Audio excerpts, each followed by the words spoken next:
Session will start recording. Okay. So let us try. तो आज जो हम लोग पढ़ेंगे वो मतलब आज से हम अपना एसएपी स्टार्ट करेंगे अबैप। तो अब तक हम लोगों ने क्या बात की थी? अब तक हम लोगों ने बात की थी एसएपी क्या होता है ना? और इसमें क्या-क्या फंक्शन मॉड्यूल्स अवेलेबल होते हैं, फिर हमारा काम क्या होता है ना? कल हमने इसके बारे में बात की थी। तो एक ओवरव्यू भी लिया था कि हम लोग क्या-क्या करने वाले हैं इसके अंदर। आज हम स्टार्ट करते हैं। देखो, पहली एक चीज़ मैं और बताऊँ आपको, जब भी हम कंपनी में जाएँगे ना, इसको छोड़ के, ये किसी मतलब स्टूडेंट का ही है, क्रोमा में, हमें ना 3 सर्वर मिलते हैं। ये एसएपी का एक लैंडस्केप होता है, हमें 3 सर्वर मिलते हैं। देखो, इसको मैं बड़ा करता हूँ। ये पहले वाला है, इसको बोलते हैं हम डेवलपमेंट सर्वर। सर स्क्रीन ना बहुत सारा है, 6-7 दिख रहा है सर थोड़ा। एक हाँ, वो इनफाइनाइट लूप चल जाता है ना। चल, अब ठीक है? हाँ, जी सर। ओके। तो देखो, ये जो फर्स्ट वाला दिख रहा है, जो सेलेक्टेड है, हाँ हाँ। देखो हमारे पास क्या है, मैं फिर से बताता हूँ। इस वाले को छोड़ दो, टेस्ट वाले को। जब भी हम कंपनी में जाएँगे काम करने के लिए, हमें ना 3 सर्वर मिलेंगे। कितने? 3। इसको हम बोलते हैं, तीनों को क्लाइंट बोलते हैं। बेसिकली सर्वर भी नहीं, क्लाइंट बोलते हैं। हमारे पास 3 तरह के क्लाइंट होते हैं, डेवलपमेंट क्लाइंट, टेस्टिंग क्लाइंट और प्रोडक्शन क्लाइंट। डेवलपमेंट क्लाइंट क्या होता है? वो एरिया जहाँ पर हम लोग अपने डेवलपमेंट को करेंगे। यहाँ पर बहुत कम डेटा होता है या डेटा नहीं होता है, सिर्फ हम लोग उसको डेवलपमेंट करते हैं। जब हम कोई भी चीज़ को डेवलप कर लेते हैं, तो हमें क्या करना पड़ता है, उसी ऑब्जेक्ट को एक सर्वर से दूसरे सर्वर पर मूव करना पड़ता है। वो कैसे मूव करते हैं, वो आने वाली क्लास में मैं आपको दिखाऊंगा कि हम कैसे एक सर्वर से दूसरे सर्वर पर अपने किसी भी ऑब्जेक्ट को मूव करते हैं। सेकंड वाले क्लाइंट के ऊपर जाते हैं। सेकंड वाला जो क्लाइंट है, इसका नाम दे रखा है क्वालिटी सर्वर, है ना? बेसिकली सर्वर का पर्पस होता है टेस्टिंग के लिए, कि हमने जो बनाया है वो इसके अंदर आएँगे, इसके अंदर हमारे पास डेटा अवेलेबल रहता है, तो उस डेटा के साथ हम उसको टेस्ट करेंगे कि जो हमारा काम है वो सही से चल रहा है कि नहीं चल रहा है। अगर नहीं चलता है तो फिर से उसको यहाँ पे चेंज करेंगे, फिर या मूव करेंगे। अच्छा, एक चीज़ और है, मूवमेंट जो होगा वो डेवलपमेंट से क्वालिटी में ही होता है, क्वालिटी से डेवलपमेंट में नहीं होता है। बैकग्राउंड नॉइज़ ज़्यादा आ रहा है क्या? नहीं, इतना नहीं। ठीक है, बगल में काम चल रहा है ना। तो डेवलपमेंट से हम लोग क्वालिटी में मूव करेंगे, क्वालिटी में टेस्ट करेंगे। मान लो गड़बड़ आती है, तो फिर से हम डेवलपमेंट में मूव नहीं करेंगे, डेवलपमेंट में ही फिर से डेवलप करके फिर क्वालिटी में मूव करेंगे। अगर यहाँ पे सब कुछ सही होता है, तो हम उसे फिर प्रोडक्शन में भेजते हैं। प्रोडक्शन क्या होता है? प्रोडक्शन होता है एक्चुअल सर्वर, जहाँ पे एक्चुअल काम होता है। मतलब अगर कोई कस्टमर है और वो अगर हमसे कोई सामान खरीद रहा है, मतलब वो कुछ सेल्स ऑर्डर दे रहा है, हम उसको रिसिप्ट जनरेट करके दे रहे हैं, तो एक्चुअल जो काम होगा वो प्रोडक्शन सर्वर में होगा। तो डायरेक्ट एक्चुअल सर्वर में काम नहीं करके, क्योंकि देखो एक्चुअल सर्वर में काम करेंगे, हो सकता है कि उस सर्वर में कुछ गड़बड़ हो जाए, तो इसलिए क्या करते हैं, 3 तरह के सर्वर बना दिए जाते हैं। भाई, एक में आप अपना काम कर लो, काम करने के बाद दूसरे में टेस्टिंग कर लो। जब सब कुछ आपको लगे सब कुछ ओके है, किसी तरह की कोई दिक्कत नहीं है, तो उसको एक्चुअल के अंदर मूव करो। तो जो एक्चुअल है वो हो गया प्रोडक्शन, जिसमें आप काम कर रहे हो गया डेवलपमेंट, जहाँ टेस्ट कर रहे हो वो हो गया क्वालिटी। तो ये हमारा एक सिनेरियो रहता है इंडस्ट्री के अंदर। ये समझ में आया आपको? इन तीनों में क्या डिफरेंस होता है? कुछ भी डिफरेंस नहीं होता। बस यही होता है कि इसमें हम डेवलपमेंट कर सकते हैं, इसमें सिर्फ टेस्टिंग करते हैं, और इसके अंदर एक्चुअल एनवायरनमेंट में काम होता है। तो हम स्टार्ट करते हैं। ये डेवलपमेंट सर्वर आपको उस वक्त मिलेगा जब आप कहीं ज्वाइन कर लोगे। हाल फिलहाल के लिए हम लोग क्रोमा का कोई सर्वर है उसको काम में लेते हैं।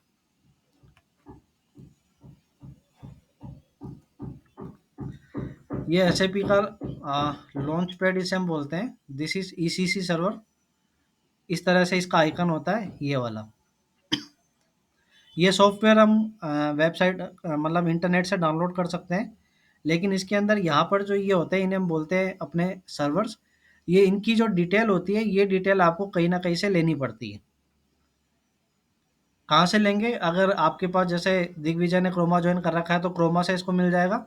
और अगर नहीं है, तो आप जैसे इंटरनेट पे सर्च करेंगे कि एसएपी अबैप सर्वर एक्सेस, तो वहाँ कई सारे नंबर मिल जाएंगे। किसी भी नंबर पे बात करके आप वहाँ से ले सकते हैं, नहीं तो 1-2 नंबर मेरे पास भी मैं आपको शेयर कर दूँगा, वहाँ से भी आप ले सकते हैं। डबल क्लिक करेंगे। कुछ कह रहे हो? नहीं सर, ठीक है सर। ठीक है। डबल क्लिक करेंगे, इस तरह से आता है हमारे पास। यहाँ पर हम लॉगिन करते हैं, यूज़र नेम पासवर्ड डाल के।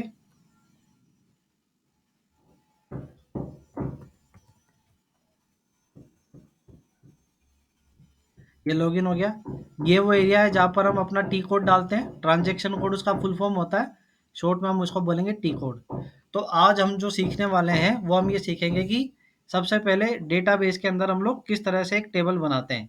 तो डेटाबेस में टेबल बनाते हैं, तो जैसे कई लोग काम कर रहे हैं तो उन्हें पता है डेटाबेस क्या होता है, लेकिन जो काम नहीं कर रहे हैं उनके लिए थोड़ा सा मैं ओवरव्यू दे देता हूँ कि डेटाबेस क्या होता है और उसके अंदर टेबल क्या होती है और डेटा क्या होता है। इसके सब के बारे में हम बात कर लेते हैं।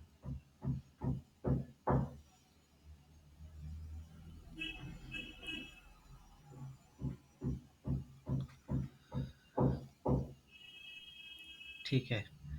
सपोज करो कि मैं आप लोगों को बोलता हूँ कि यार आपको है ना क्या करना है, अपनी जो क्लास है उसमें जितने भी बच्चे हैं उनका एक रिकॉर्ड तैयार करना है, उनका एक डेटा प्रिपेयर करना है कि उनके बारे में हमारे पास सारी की सारी इन्फॉर्मेशन आ जाए, उनके बारे में हमारे पास सारी इन्फॉर्मेशन आ जाए। एक तो तरीका होगा कि आप ऐसा लिखो बच्चे का नाम, फिर उसका रोल नंबर और उसके बाद उसकी सारी की सारी इन्फॉर्मेशन, और उसके बाद जो भी हुआ है फिर दूसरे बच्चे का लिखना शुरू करो, तीसरे का लिखना शुरू करो, चौथे का लिखना शुरू करो। एक तरीका होता है कि आप लोग क्या करेंगे,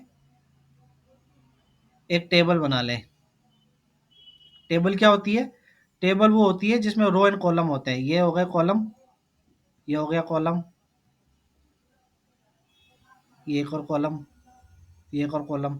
कितने कॉलम बनाएंगे? जितनी आपकी रिक्वायरमेंट है। जो जो आप डेटा कलेक्ट करना चाहते हैं उतने उतने कॉलम बन जाएंगे। ये हो गई हमारी रो, ये हो गई एक और रो।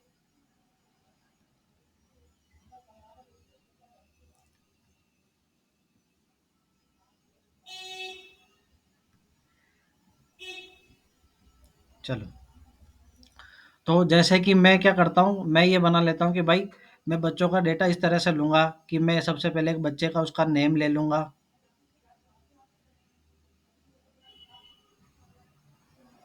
फिर उसके क्या ले लूँगा मैं, उसका एड्रेस ले लूँगा, उसका फ़ोन नंबर ले लूँगा और उसके मदर फादर का नाम होगा वो कुछ भी ले लूँगा। फिर एक मेरे पास एक ऐसी चीज़ होनी चाहिए कि जिससे मैं किसी भी बच्चे को है ना यूनिकली आइडेंटिफ़ाई कर लूँ। क्यों? क्योंकि मान लो मैं कहता हूँ कि रमेश इधर आ जाओ, तो हो सकता है उस क्लास के अंदर 2 रमेश हो या 2 से ज़्यादा रमेश हो, है ना? तो इसलिए क्या होता है हमारे पास एक फिर ऐसी चीज़ होनी चाहिए जो हम उसको यूनिकली आइडेंटिफ़ाई कर दें। और जैसे हमने क्लास की बात की या स्टूडेंट की बात करी, तो हम क्या करते हैं, एक स्टूडेंट आईडी ले सकते हैं या स्टूडेंट का रोल नंबर, इस तरह से कुछ भी एक चीज़ ले लेंगे। रोल नंबर किसी भी 2 बच्चे का सेम नहीं होगा, उसका नाम सेम हो सकता है, और बहुत ऐसे केस में जहाँ भाई-बहन दोनों पढ़ रहे हो तो उनका फ़ोन नंबर सेम हो सकता है ना? इनका ईमेल आईडी भी सेम हो सकता है, और या फिर अगर हम बात करें कि भाई उनका एड्रेस है तो वो भी सेम हो सकता है। लेकिन रोल नंबर जो है वो हर एक केस में क्या हमेशा का अलग ही रहेगा, वो कभी सेम नहीं होने वाला। तो ऐसा कॉलम, या हाँ, ऐसा कॉलम जो हर केस में यूनिक रहता है, उस कॉलम को हम बोलते हैं की एलिमेंट। क्या बोलते हैं उसको? की एलिमेंट, KEY की एलिमेंट। ये क्या करता है, किसी भी रिकॉर्ड को यूनिकली आइडेंटिफाई करने के काम आता है। ठीक है? तो अब इसमें क्या होगा, हम अपना डेटा इस तरह से भर भर सकते हैं। रोल नंबर 1 का ये नाम है, ये इसका फ़ोन नंबर है, ये यहाँ पे रहता है, ये इसके मम्मी-पापा का नाम, ये रोल नंबर 2 का ये डेटा, ये रोल नंबर 3 का डेटा, 4 का डेटा, 5 का डेटा, इस तरह से हम कर लेते हैं। ये जो हमारे पास रिकॉर्ड प्रिपेयर हुआ, इसको हम बोलते हैं टेबल। क्या बोलते हैं? इसको बोलते हैं टेबल। और कलेक्शन ऑफ टेबल, यानी कि एक टेबल स्टूडेंट की हो गई, एक टेबल टीचर की हो गई, एक टेबल आपके मतलब कोर्स जो चल रहा है स्कूल के अंदर उसकी हो गई, एक अगर आपके अंदर ये हो गया कि भाई कौन कौन से टीचर के पास कौन कौन सब्जेक्ट है, एक टीचर की खुद की हो गई। इस तरह से कलेक्शन ऑफ टेबल अगर आप बोलते हैं तो कलेक्शन ऑफ टेबल को हम लोग बोलेंगे डेटाबेस। क्या बोलेंगे? डेटाबेस। डेटाबेस। समझ में आया डेटाबेस क्या होता है? जी सर। तो डेटाबेस होता है कलेक्शन ऑफ टेबल। और टेबल क्या होती है? टेबल ठीक वो है। होती है जिसमें रो एंड कॉलम की फॉर्मेट में डेटा हमारे पास स्टोर रहता है। ये हो गया कॉलम, कॉलम ये हो गया रो। इस रो को हम लोग रिकॉर्ड भी बोलते हैं, record number 1, record number 2, record number 3। तो ये समझ में आया आपको? यहाँ तक कोई डाउट है? नहीं सर।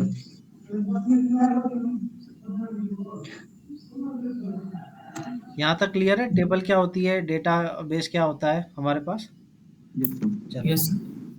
तो अब हम बात करते हैं अपने एसएपी के ऊपर।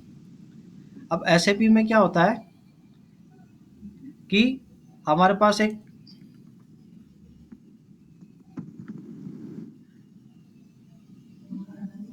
ये सर्वर फिर बंद हो गया क्या?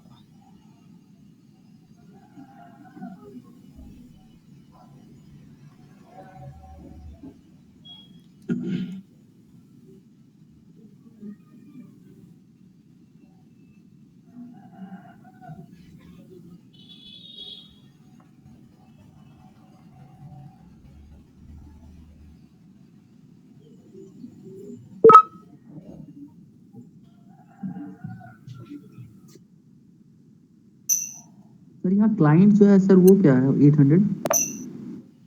ये क्लाइंट देखो, वही इसी के बारे में बात कर रहे थे। ये जो है ना, ये ये है डेवलपमेंट क्लाइंट, ये है प्रोडक्शन क्लाइंट, ये है क्वालिटी क्लाइंट। हर एक क्लाइंट का अपना नंबर होता है। जैसे मैं अगर अपने इसके बारे में बात करूं, तो इसका नंबर है 800। और इसके बारे में बात करूं, ये मेरी कंपनी का है, तो इसका भी एक नंबर होगा। इसका नंबर है 000, सॉरी, इसका नंबर है 100। चलो, यहाँ पे आते हैं हम। अब हम क्या करते हैं, एक टी कोड हमारे पास, ये ध्यान दो। यहाँ पर एक हमने लिखा है टी कोड। तो सबसे पहला जो टी कोड आपके सामने आया है, दैट इज SE11। SE11 एक टी कोड होता है जो कि डेटा डिक्शनरी के काम आता है। किसके लिए काम आता है? Data dictionary. डेटा डिक्शनरी क्या होती है? Data dictionary central repository of data in SAP. Central repository of data in SAP. इसका मतलब क्या है? इसका मतलब यह है कि एसएपी के अंदर हमारा जो भी डेटा है वो मैनेज हो रहा है, वो डेटा डिक्शनरी से ही मैनेज होगा। ठीक है? इसके अंदर हमारे पास बहुत सारी चीज़ें होती हैं, लेकिन जो सबसे ज़्यादा इम्पोर्टेंट चीज़ है वो इसके अंदर है हमारे पास डेटाबेस की टेबल। क्या इम्पोर्टेंट है इसके अंदर? डेटाबेस की टेबल। अब हम बात करते हैं टेबल्स की। तो टेबल्स क्या होती है? जैसा कि हमने एसएपी के बारे में पता है, एसएपी में कई सारे फंक्शन मॉड्यूल्स होते हैं। उसके बाद हमारा अबैप का भी कुछ काम होता है। हम अबैप में जो काम करते हैं वो कस्टम काम करते हैं। तो हमें जो भी चीज़ बनानी पड़ती है वो जेड से स्टार्ट करनी पड़ती है। ये हम लोगों ने पहली क्लास में बात की थी। उसके अलावा इसके अंदर कई सारी चीज़ें जो होती है स्टैंडर्ड भी होती है, वो एसएपी प्रोवाइड करती है। तो उनसे रिलेटेड जो भी हमारे पास फंक्शन मॉड्यूल है या जो भी एसएपी के वर्किंग एरिया है, हर वर्किंग एरिया के लिए कई सारी टेबल होती है। किसी के लिए 10, किसी के लिए 20, किसी के लिए 50, किसी के लिए 100। हर वर्किंग एरिया के लिए अपने पास एसएपी के अंदर अलग-अलग टेबल होती है। अगर आपका उन टेबल से काम नहीं चल रहा है, तो आप अपनी कस्टम टेबल या जी टेबल भी बना सकते हैं। जब स्टैंडर्ड टेबल की बात आएगी, तो स्टैंडर्ड टेबल हमारे फंक्शनल कंसल्टेंट को उसके बारे में पता होना चाहिए। जैसे कैसे पता होना चाहिए? जैसे अभी हम बात करते हैं हमारे पास क्या-क्या मॉड्यूल होते हैं, तो हम ये बात करते हैं कि सबसे पहले हमारे पास एसडी मॉड्यूल आता है, फिर एक एमएम मॉड्यूल होता है, एक एफआई होता है, एक पीपी होता है। ऐसे बहुत सारे अलग-अलग काम करने वालों के लिए मॉड्यूल्स होते हैं। वो अपना-अपना काम करते हैं। सेल्स वाले के लिए अपनी टेबल होगी, उसके सेल्स वाले के लिए क्या उसकी अपनी टेबल होती है, वीबीएके, वीबीएपी। अब यहाँ पर आपको कुछ चीज़ें याद भी रखनी पड़ेगी कि कौन-कौन से फंक्शन मॉड्यूल होते हैं, उनसे रिलेटेड कौन-कौन सी टेबल होती है। ये थोड़ा-सा यहाँ पे मतलब एसएपी के अंदर 2 तरह से चीज़ें चलती हैं, कुछ आपको याद रखना पड़ेगा, कुछ आपको सीखना पड़ेगा।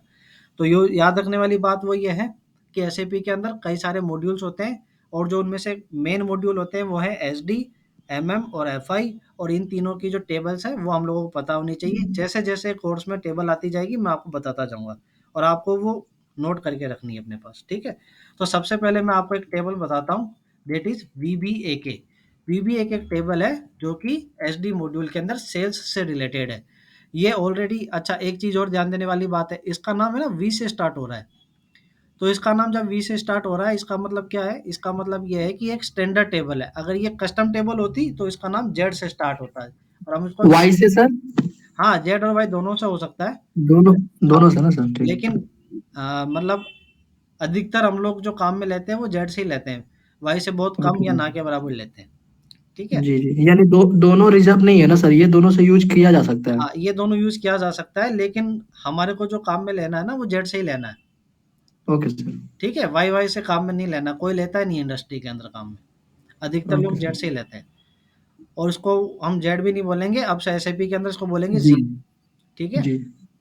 हुँ,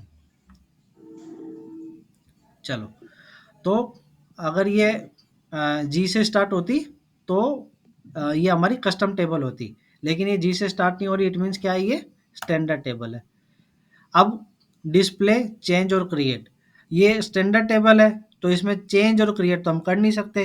क्रिएट होता है बनाने के लिए, चेंज होता है उसको चेंज करने के लिए, डिस्प्ले होता है देखने के लिए। तो हम एक काम कर सकते हैं, डिस्प्ले कर सकते हैं। ठीक है? अब हम आते हैं यहाँ पे। अब जैसा कि हमने टेबल के बारे में बात करी, एक टेबल में कई सारे कॉलम होते हैं, तो ये जो है इस टेबल के अंदर इतने सारे कॉलम है। कितने सारे कॉलम है? 152 कॉलम है, जो एक सेल्स ऑर्डर से रिलेटेड है। हमारी टेबल का नाम है वीबी एक है। ये क्या काम आती है? ये काम आती है सेल्स डॉक्यूमेंट का हेडर डेटा के लिए काम आती है। अब आपको एक दिमाग में आ रहा होगा, सेल्स डॉक्यूमेंट क्या होता है, हेडर डेटा क्या होता है? तो आप ये समझ लो, सेल्स ऑर्डर क्या होता है, जैसा कि नॉर्मल भाषा में अगर हम बात करें, किसी भी कंपनी के लिए जो सेल्स के जो पर्सन होते हैं, उनके पास कोई ऑर्डर आता है तो उनको हम बोलते हैं सेल्स ऑर्डर, और ये टेबल उन सेल्स ऑर्डर को स्टोर करने का काम करती है। हेडर डेटा और आइटम डेटा 2 अलग-अलग चीज़ें होती है। ये क्या होता है इसके बारे में मैं आपको अभी थोड़े टाइम में बताऊँगा। तो ये इस कॉलम के अंदर सॉरी इस टेबल के अंदर इतने सारे कॉलम हैं, 152। लेकिन हमें एक चीज़ पता होनी चाहिए, जो सबसे ज़रूरी है कि इसकी की एलिमेंट क्या है। तो इसका की एलिमेंट होता है, उसका नाम होता है वेबलिन, और दैट इज़, अगर हम नॉर्मल भाषा में बोले तो उसका की एलिमेंट होता है सेल्स डॉक्यूमेंट नंबर। तो एक अभी हमने टेबल पढ़ी तो क्या उसके बारे में हमें थोड़ी-सी नॉलेज हुई कि वीबी एक टेबल है जो कि सेल्स से रिलेटेड है। अच्छा हाँ, ये जो चीज़ें हैं ये आपको याद रखनी पड़ेगी, क्योंकि जब भी आप इंडस्ट्री में काम करने के लिए जाओगे तो हम्म। आपको वीबीएके या मतलब 8-10 टेबल है, ज़्यादा नहीं है, जो हमारी जी हाँ। स्टैंडर्ड टेबल होती है जिनसे हमें डेली काम पड़ता है, और वो टेबल आपको पता होनी चाहिए। उनके कुछ फ़ील्ड है वो भी हमें पता होने चाहिए, जैसे कि एक तो की एलिमेंट हमें पता होना चाहिए। इसके की एलिमेंट का नाम है वीबीईएलएन। क्या नाम है? वेबलिन इसे हम बोलते हैं, और वीबीईएलएन है, और वैसे इसका नाम है सेल्स डॉक्यूमेंट का नंबर, सेल्स डॉक्यूमेंट नंबर। ठीक है? ये होगा इसके फील्ड, ये इसकी की वैल्यूज़ जहाँ-जहाँ पे राइट लग रहा है इसका मतलब की वैल्यूज़ है। ये हो गया एक अगला हम्म। कॉलम इनिशियल वैल्यूज़ के लिए। इनिशियल वैल्यूज़ क्या होती है? अभी थोड़ा-सा कन्फ्यूज़ हो जाएँगे, आगे बात करेंगे इनिशियल वैल्यू के बारे में, लेकिन हाल-फिलहाल के लिए समझ लो कि इनिशियल वैल्यू का कॉलम होता है। अच्छा, एक सबसे ज़रूरी बात है, जो मैं बताना भूल गया, कि इसमें हर एक टेबल के अंदर पहला जो कॉलम होगा, हर टेबल के अंदर पहला जो कॉलम होगा, वो होगा एमएनडीटी, मैंडेट इसे कहते हैं, और ये होता है एमएनडीटी, और ये क्या बताता है? ये हमें बताता है, क्लाइंट को बताता है। क्या बताता है ये? क्लाइंट। क्लाइंट का क्या मतलब हुआ? जैसे अभी पूछा था ना कि ये नंबर क्या है? तो ये नंबर है जी, क्लाइंट। 3 डिजिट का नंबर हो ना सर? हाँ, ये फर्स्ट वाला जो कॉलम है, इसकी बात कर रहे हैं, जी। है ना? जी। हाँ, तो इसमें क्या होता है, हमारे पास ये क्लाइंट का नंबर आता है, ये क्लाइंट का नंबर, ये क्लाइंट का नंबर है। अब ये क्लाइंट क्या दिखाता है? ये दिखाता है कि आपकी जो टेबल है किस किस क्लाइंट के ऊपर इसका डेटा दिखा रही है। अब जैसे अगर ये मैंने ये बताया कि भाई डेवलपमेंट है, तो अभी मैंने बताया कि एक 100 नंबर का क्लाइंट है, वो डेवलपमेंट है। आप किसी भी कंपनी में जाओगे, वहाँ पे भी एक कोई रैंडम नंबर जनरेट हो सकता है, जैसे कि, पर हाँ, नंबर का ये 3 डिजिट के ही नंबर होते हैं, है ना?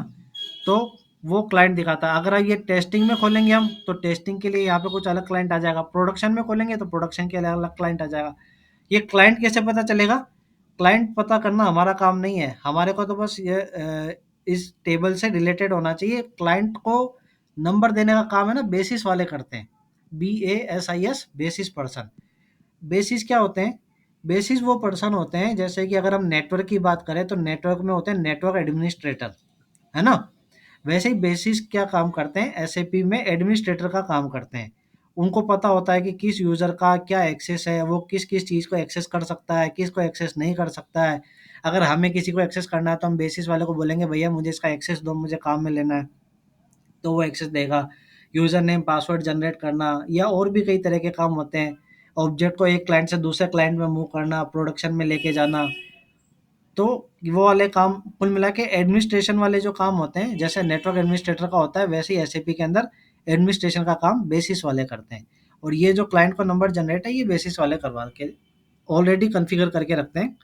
हमें मतलब ज़्यादा परेशान होने की ज़रूरत नहीं, हमें तो ये पता होना चाहिए कि भाई पहला जो कॉलम है वो एमएनडीटी होता है, और ये क्लाइंट को डिफाइन करता है, और ये हमेशा 3 कैरेक्टर का होगा या 3 लेंथ का होगा, ठीक है? उसके बाद एक हमारा की एलिमेंट होता है जो हर टेबल के अंदर होता है। अगर की एलिमेंट नहीं होगा तो कोई बात नहीं, नहीं होगा तो भी टेबल बन सकती है, ऐसी कोई बात नहीं है। लेकिन की एलिमेंट होता है, मतलब होना भी चाहिए, ताकि किसी भी चीज़ को हम यूनिकली आइडेंटिफ़ाई कर लें। मान लो फिर वही बात आ जाती है कि जैसे नाम है, अब मैं कहूँ रमेश नाम का पर्सन का मुझे डेटा चाहिए, लेकिन फिर बात आती है रमेश तो 3 है, आपको किसका डेटा चाहिए? तो उसी चीज़ को दूर करने के लिए एक की एलिमेंट हमारे पास होना ज़रूरी है, ठीक है? और तो ये हो गए फ़ील्ड, ये हो गए की एलिमेंट, उसके बाद ये हो गए इसके डेटा एलिमेंट, उसके बाद ये हो गए डेटा टाइप, और ये उसके कुछ डिस्क्रिप्शन हो गए। डेटा एलिमेंट की अगर हम बात करें, अच्छा एक चीज़ और, डेटा एलिमेंट से पहले इसको अगर देखना हो कि इसमें क्या-क्या है, तो यहाँ पर आप आओगे, यहाँ पर लिखा हुआ है कंटेंट्स, आप कंटेंट्स पे क्लिक करोगे।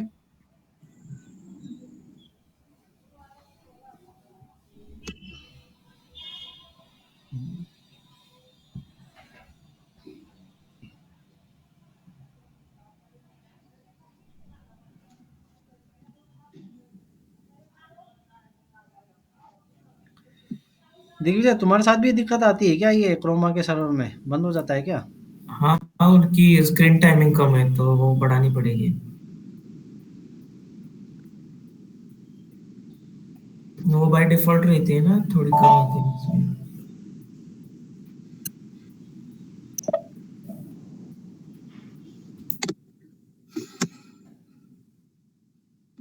पीबीए के, इसे हम देख रहे थे, कंटेंट्स, यहाँ पे क्लिक करोगे आप। ये सब वो कॉलम है जो हमने पीछे देखे थे, जैसे वेबलिन, इसका अगर ध्यान हो तो इसके अंदर, अच्छा यहाँ क्या होता है, अब पहली चीज़ ये कि अगर हमें सारा ही डेटा देखना है तो हम यहाँ पे कुछ भी नहीं डालेंगे, सारा का सारा डेटा हमारे पास आ जाएगा। तो ये हमारे पास टेबल से रिलेटेड सारा डेटा आ गया। अब मैं कहता हूँ नहीं, मुझे तो सारा डेटा नहीं देखना है, मुझे तो पर्टिकुलर एक चीज़ का डेटा देखना है। क्या डेटा देखना है? मान लो किसी को देखना है कि इस डॉक्यूमेंट नंबर का 4969 का उसे रिकॉर्ड देखना है, तो वो क्या करेगा? पीछे आएगा और यहाँ पर डॉक्यूमेंट नंबर डाल देगा 4969 और इसको एग्जीक्यूट कर देगा। अब हमारे पास सिर्फ एक ही रिकॉर्ड आएगा, दैट इज रिलेटेड टू 4969, ठीक है? अगर हम इसे यहाँ से हटा देते हैं तो हट जाएगा। किसी को देखना है कि कौन सी डेट पे बना है तो डेट डाल देगा, किसी को कॉलम जो भी बाकी सारे, किसी को देखना है कि भाई किस किसने बनाया तो वो अपने हिसाब से डेटा डाल देंगे। इस चीज़ को हम बोलते हैं सिलेक्शन स्क्रीन। ये जो पीछे स्क्रीन आई थी इसको हम बोलते हैं सिलेक्शन स्क्रीन। और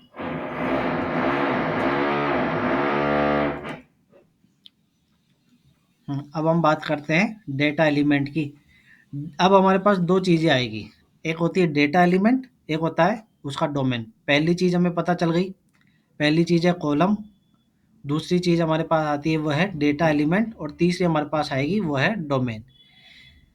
अब देखो, थोड़ा सा ये वो पड़ता है समझने में, और मैं कोशिश करूँगा कि आपको कुछ समझ में आए।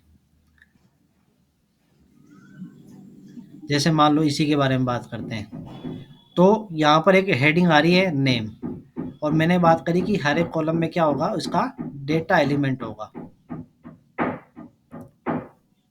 Data element.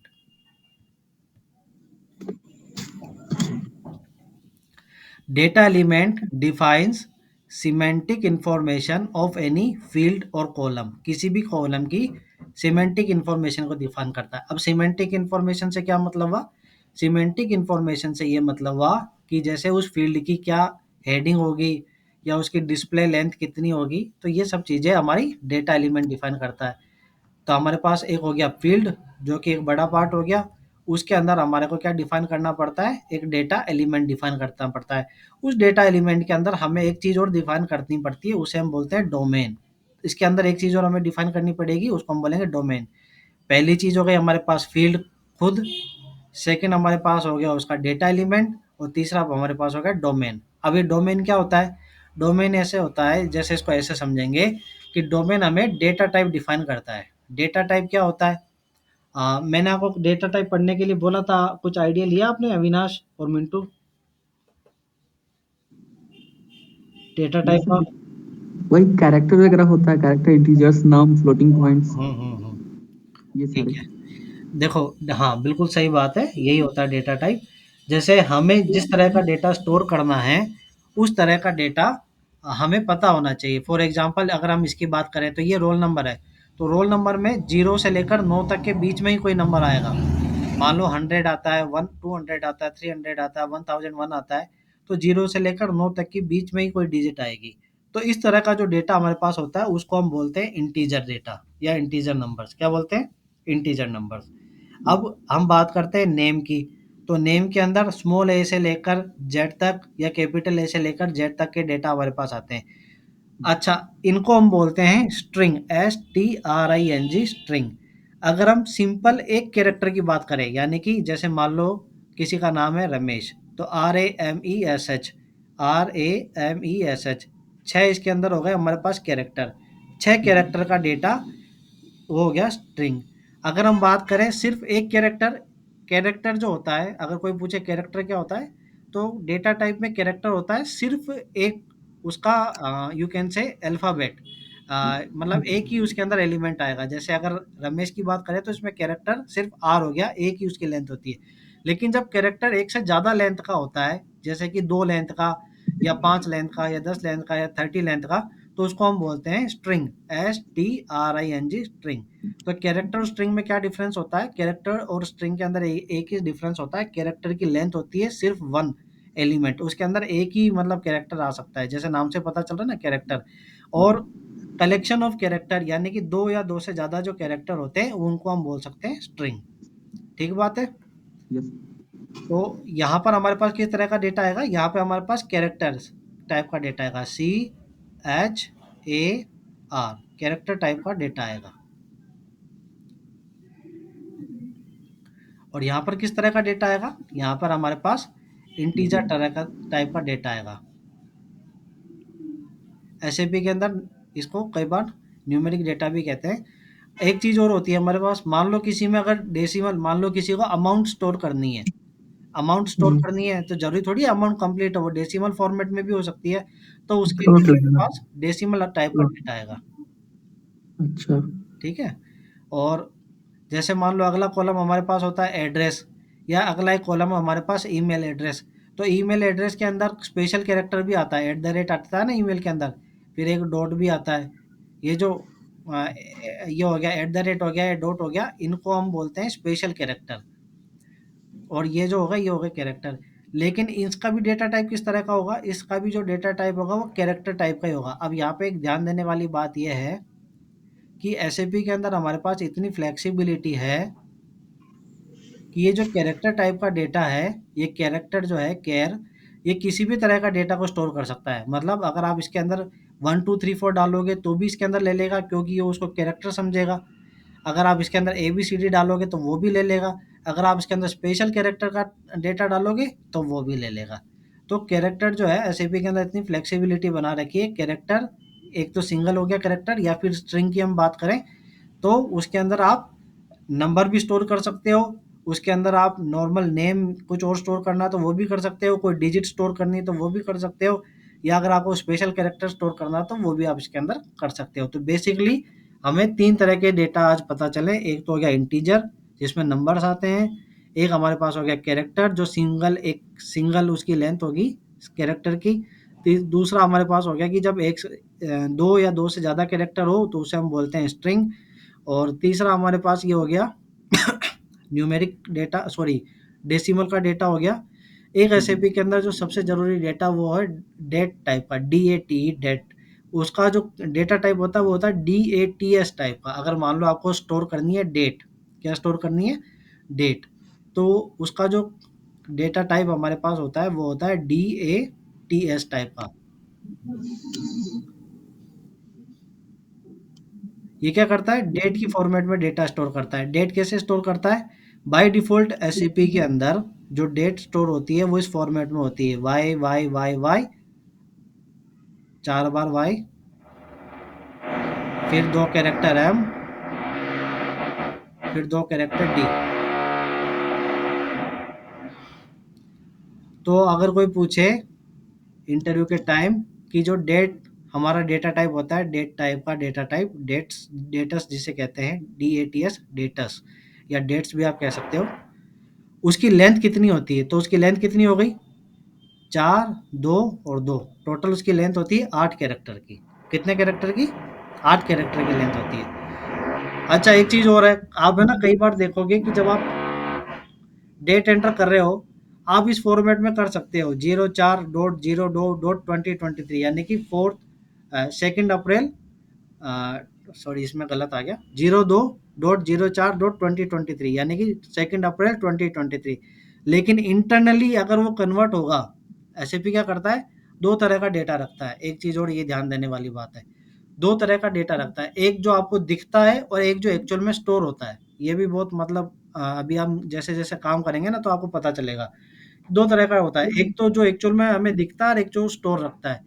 ये डेट हमेशा इस फॉर्मेट में स्टोर रखेगा, Y Y Y Y M M D D. जब भी हम प्रोग्रामिंग करेंगे, आप प्रोग्रामिंग करोगे, तो हमें पता होना चाहिए। लेकिन जब एंड यूजर होता है, जो जैसे मतलब ज़्यादा प्रोग्रामिंग का पता नहीं होता है, उसे तो डेटा एंट्री से मतलब होता है। वो जो डेटा एंट्री करता है, तो वो डेटा अगर इस फॉर्मेट में भी डालेगा, 02 मतलब आज की तारीख, .04 यानी कि महीना, .2023, तो ऐसे भी उसको ले लेगा। बट इंटरनली वो हमेशा इस फॉर्मेट में ही डेटा को स्टोर करेगा टेबल के अंदर, अगर हमने इस तरह का डेटा लिया है तो।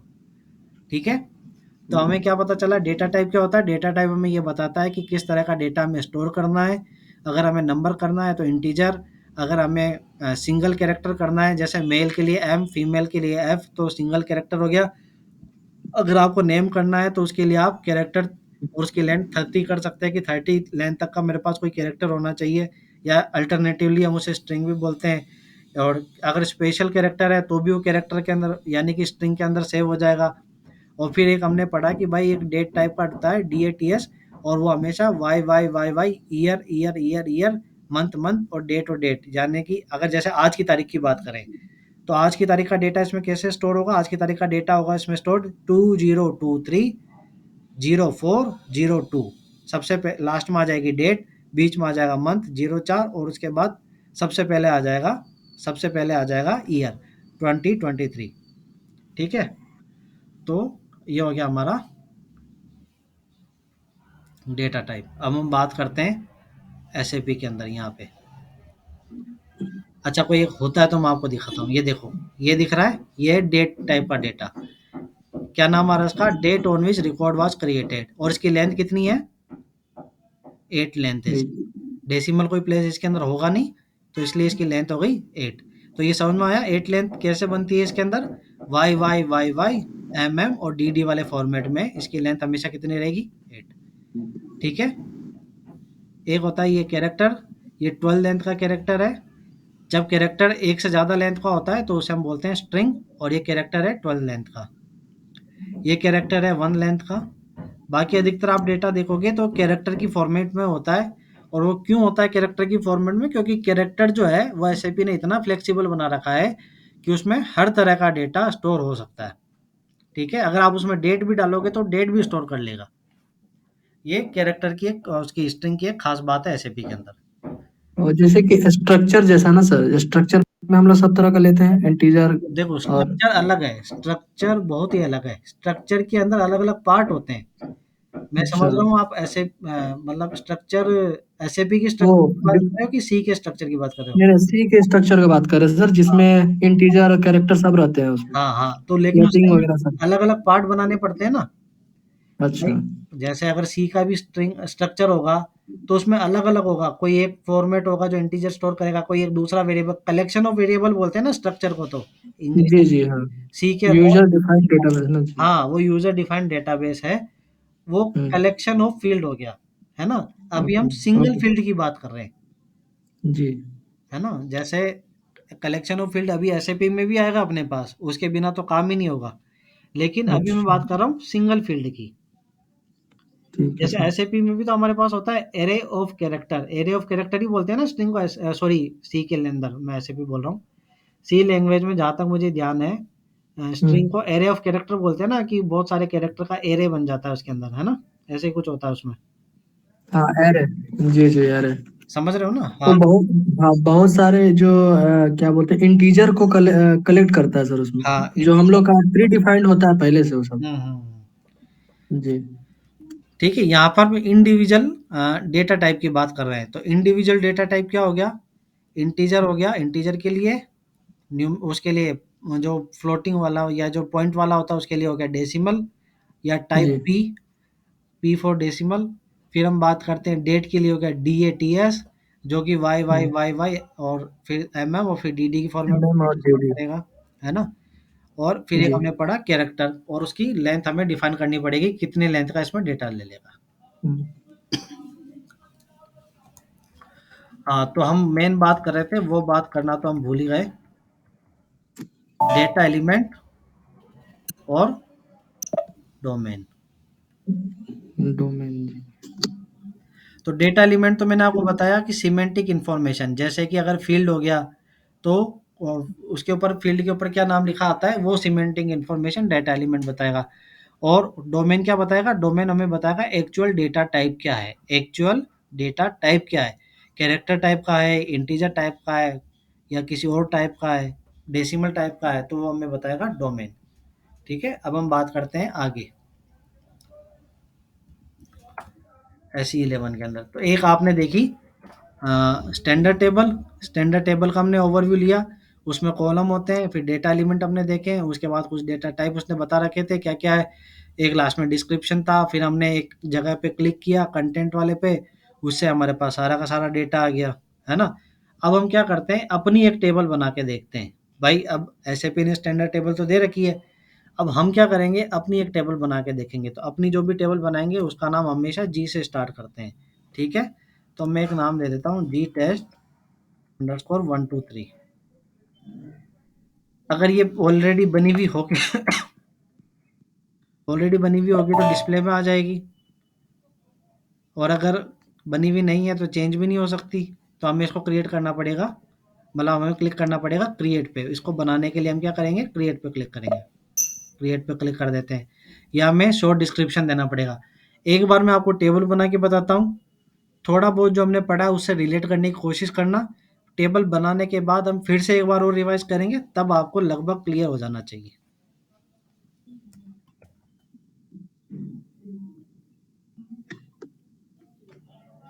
टेस्ट जी टेबल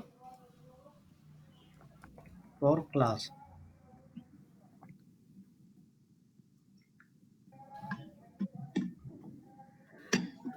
अब अब हर एक चीज़ जो हम करने वाले हैं, मतलब आज से हम जो पढ़ने वाले हैं उसमें हर एक एक चीज़ जो है वो आपके इंटरव्यू के लिए क्वेश्चन बनती है।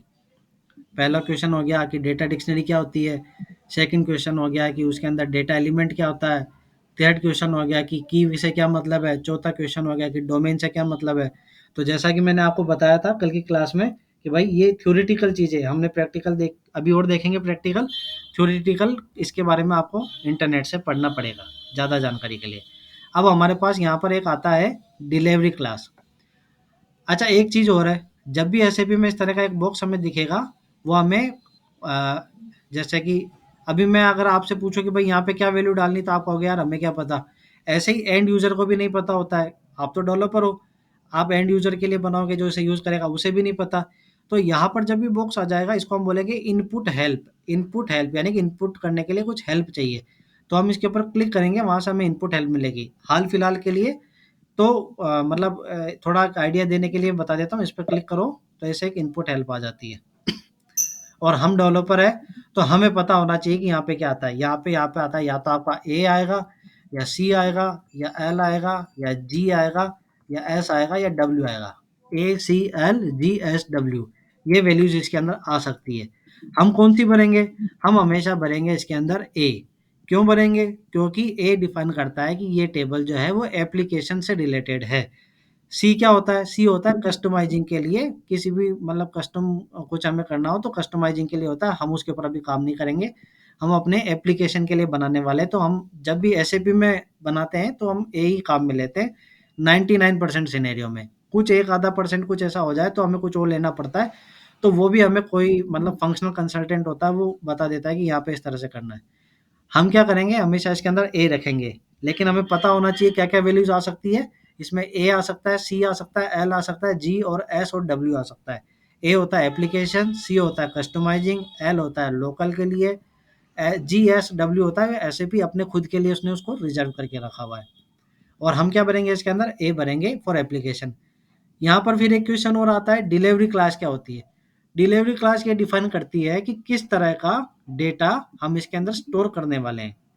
The type of data being stored in the G table it is defined by delivery class. ठीक है, तो डिलीवरी क्लास क्या डिफाइन करती है, टाइप ऑफ डेटा जो हमारी जी टेबल में आने वाला है। और हम उसमें क्या भरते हैं, हम उसके अंदर भरते हैं ए भरते हैं। क्यों भरते हैं, क्योंकि हम एप्लीकेशन से रिलेटेड काम करते हैं इसलिए। अब आते हैं यहाँ पे डिस्प्ले मेंटेनेंस, इसमें हम सेलेक्ट करेंगे डिस्प्ले मेंटेनेंस अलाउड। इसका मतलब ये है कि इस टेबल को हम मेंटेनेंस कर सकते हैं, इसके अंदर डेटा को इंसर्ट कर सकते हैं, तो हम करेंगे डिस्प्ले मेंटेनेंस अलाउड। आने वाली क्लास में हम ये भी देखेंगे कि इसके अंदर मेंटेनेंस के ऊपर और भी कुछ काम करेंगे, लेकिन हाल फिलहाल के लिए हमने जी टेबल बनाई, क्रिएट पे क्लिक किया। सबसे पहले हमारे पास आई एक टैब, उसके अंदर था डिलीवरी क्लास, जो डिफाइन करेगी किस तरह का डेटा आएगा। हम कहेंगे भाई एप्लीकेशन टाइप का डेटा इसके अंदर आएगा। फिर हम बात करेंगे कि अगला है वो है डिस्प्ले मेंटेनेंस अलाउड, कि हम इसके अंदर डेटा को मेंटेनेंस करने के लिए अलाउ करते हैं। फिर हम नेक्स्ट स्टेप पे आते हैं। नेक्स्ट स्टेप हमें ये डिफाइन करती है कौन कौन से फील्ड आएंगे। तो जैसा कि हमने बताया, हमेशा जो पहला एलिमेंट होगा वो होगा मैंडेट का, MANDT का। इसके ऊपर हमें इसको क्लिक करना है की को, उसके बाद एक इनिशियल वैल्यू, इनिशियल वैल्यू को बताएंगे क्या होता है। हाल फिलहाल के लिए इसे समझो कि इसे हमें क्लिक करना है। वैसे एसएपी के अंदर एक नॉर्मल टर्म बता देता हूँ। एसएपी में इनिशियल का मतलब होता है ब्लैंक, कि भाई ब्लैंक वैल्यू इसके अंदर आ सकती है। इनिशियल मतलब होता है ब्लैंक।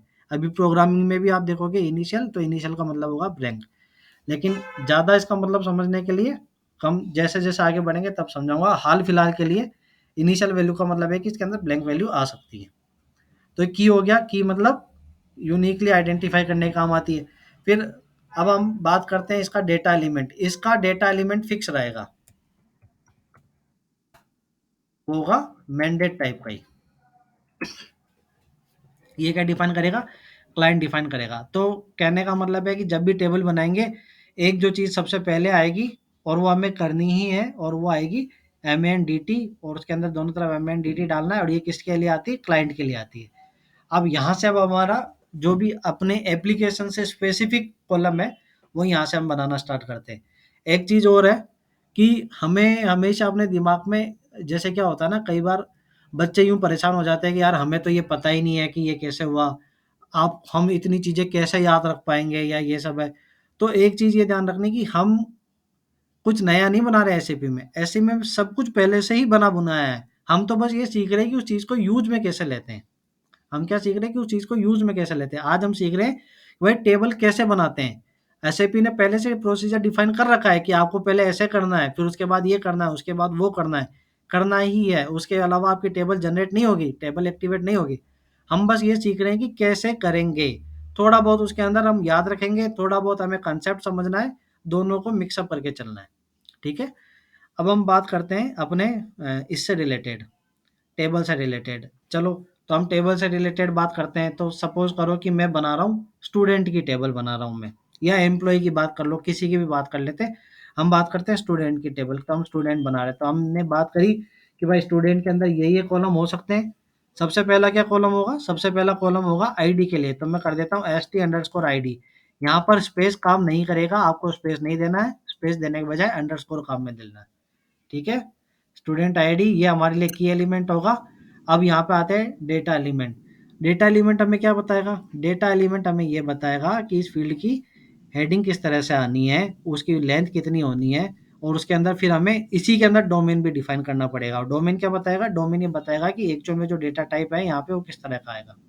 चलो आगे बात करते हैं। अब यहाँ पर हम बात करते हैं, हम कोई स्टैंडर्ड भी काम में ले सकते हैं, अगर हमारे काम का है तो, और काम का नहीं है तो हम कस्टम बनाएँगे। हाल फिलहाल के लिए हम कस्टम बनाएँगे। तो जो भी कस्टम बनाएँगे हम क्या करेंगे, जेड से स्टार्ट करेंगे। अब जेड से स्टार्ट करने के बाद जनरली हम जो यहाँ पे नाम है वही नाम यहाँ पे देते हैं और एंटर प्रेस करेंगे। अब एंटर प्रेस करने के बाद यहाँ पे आ गया it is not active, it means कि ये अवेलेबल है और मैं इसको अपने पर्पज़ के लिए काम में ले सकता हूँ। अगर यहाँ पर एंटर नहीं, मतलब एंटर करने के बाद कुछ लिखा हुआ आ जाता, फॉर एग्जांपल मैं ऐसे कर देता GEMP_ID, एम्प्लॉय आईडी करता और यहाँ पर एंटर कर देता, तो यहाँ पे देखो कुछ अपने आप लिखा हुआ आ गया। तो इसका मतलब ये है कि किसी ने इसको ऑलरेडी काम में ले लिया है। और अब ये ध्यान देने वाली बात है, क्या ये मेरे काम आ सकता है? आपको अपनी रिक्वायरमेंट के हिसाब से देखना है। आपको ऐसे नहीं देखना है कि किसी और ने बना दिया तो मैं काम में नहीं ले सकता। ले सकते हो, एसएपी में कोई किसी के घर से कुछ लेके नहीं आया, सब यहीं से बना रहे हैं। वैसे भी हम जो चीज़ है उसको काम में ले सकते हैं, पर हमें ये ध्यान रखना पड़ेगा कि मेरी जो रिक्वायरमेंट है क्या वो ये फील्ड रिक्वायरमेंट पूरी करता है। अगर करता है तो आप इसको काम में ले लोगे, अगर नहीं करता है, नहीं नहीं सर ये तो अपनी रिक्वायरमेंट पूरी नहीं करता है, तो हम एक नया बनाएंगे। और अभी हम टेबल बनाना सीख रहे हैं तो हम क्या करेंगे, नया ही बनाएंगे। ठीक है, पर बेसिक कंसेप्ट ये है कि भाई अगर बना बनाया है और आपके काम आ सकता है तो काम में ले लो, नया मत बनाओ। अगर काम में नहीं आ सकता है तो नया बनाओ। ठीक बात है। ये हो गया इसका नाम। और यहाँ पे आ गया नॉट एक्टिव, तो इसको बनाना पड़ेगा। इसके लिए यहाँ डबल क्लिक करो। डबल क्लिक करेंगे, ये कह रहा है कि ये अब क्या कर रहा है, इस टेबल वाली स्क्रीन को छोड़ के एलिमेंट वाली स्क्रीन पे जाएगा। तो कहेगा कि मैं यहाँ से वहाँ पे जा रहा हूँ, क्या ये जो डेटा आपने बना रखा है इसको सेव करना है? मैं कहूँगा हाँ इसको सेव कर दो और लोकल ऑब्जेक्ट में डाल दो। लोकल ऑब्जेक्ट क्या होता है ये भी बताएंगे। यहाँ पे आते हैं, ये अब हम आ गए एलिमेंट वाली स्क्रीन पर, डेटा एलिमेंट वाली स्क्रीन पर। ये जो है ना, ये वाला डेटा एलिमेंट डोमेन, ये एक दो बार करेंगे तो थोड़ा सा दिमाग में बैठेगा। हाल फिलहाल के लिए अगर 20-30% भी बैठता है तो बहुत अच्छी बात है, क्योंकि जब मैं सीख रहा था तो मुझको टेबल बनाने बनाने में 4 दिन लग गए थे। मैं कोशिश करूंगा कि आप 2 दिन में सीख जाओ, और 1 दिन में सीख जाओ तो बहुत ही अच्छी बात है। तो शॉर्ट डिस्क्रिप्शन में हम लोग आते हैं, यहाँ पर हम डालते हैं स्टूडेंट डिस्क्रिप्शन और टेस्ट टेबल। यहाँ पर हम आते हैं, अच्छा यहाँ बात कर लेते हैं पहले फील्ड लेबल, कि जब उसके ऊपर जो कॉलम दिखेगा उसकी क्या लेवल आएगी, तो वो हम यहाँ से डिफाइन कर देते हैं। हम लेंथ दे देते हैं 5, 10, 15 या 5, 10, 20 दे देते हैं। जब अगर हमारा फील्ड छोटा हो, उसको जगह नहीं मिले, तो वो 5 लेंथ का दिखे। अगर वो 5 लेंथ का दिखे तो उसकी हेडिंग होनी चाहिए स्टूडेंट आईडी। अगर वो 10 लेंथ का हो तो उसकी हेडिंग होनी चाहिए स्टूडेंट आईडी। अगर वो 20 लेंथ का हो, यानी कि उसके पास खूब जगह मिले, तो उसकी हेडिंग होनी चाहिए स्टूडेंट आइडेंटिटी। यहाँ पे आते हैं, यहाँ पे हमें क्या डिफाइन करना पड़ेगा, यहाँ में डोमेन डिफाइन करना पड़ेगा। डोमेन क्या दिखाएगा, डोमेन दिखाएगा किस तरह का डेटा ये स्टोर करता है। तो जनरली हम क्या करते हैं, जो डेटा एलिमेंट है उसको कॉपी करके यहाँ पेस्ट कर देते हैं। दोनों का नाम सेम हो जाएगा, कोई दिक्कत नहीं है। एक डोमेन है, एक एलिमेंट है, और नाम सेम रखते हैं। जनरली हम लोग नाम सेम रखते ही हैं, और अलग देना चाहो तो अलग भी रख सकते हैं। अब देखो मैंने जैसे एंटर किया, यहाँ पे आ गया कैरेक्टर 10, इसका मतलब किसी ने इसको ऑलरेडी बना रखा है। देखना है तो डबल क्लिक करो, देखो डबल क्लिक किया तो इसका मतलब किसी ने इसको बना रखा है। ये कैरेक्टर 10 टाइप का एक किसी ने बना रखा है। तो क्या हमारे काम आ सकता है? काम आ सकता है, तो इसको सेव करके पीछे चले जाएंगे। और हम लर्निंग पर्पज से सीख रहे हैं, तो मैं क्या करता हूँ कि इसको काम में नहीं लेके एक नया बनाते हैं। तो यहाँ पे इसको ID 1 कर देता हूँ मैं, नाम चेंज करने के लिए। एंटर प्रेस करता हूँ, ये कह रहा है एक्टिव नहीं है। बहुत अच्छी बात है, एक्टिव नहीं है तो हम अपना बना लेते हैं। इस पर डबल क्लिक करेंगे किसी भी चीज़ को बनाने के लिए। अब टेबल में हमने देखा, डबल क्लिक करेंगे, ये यहाँ पे आ गया। अब यहाँ हम डिस्क्रिप्शन देते हैं डोमेन फॉर स्टूडेंट आईडी, और उसने ले रखा है कैरेक्टर। अब चाहिए वापस एक इनपुट हेल्प आ गई, डेटा टाइप इसके पास, ये इनपुट हेल्प आ गई। आप यहाँ क्लिक कर सकते हो या अपने कीबोर्ड से F4 दबा सकते हो, फंक्शन की 4 दबाओ।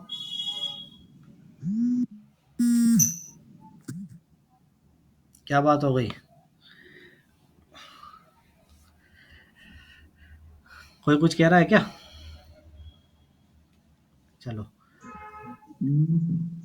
नहीं सर। नहीं।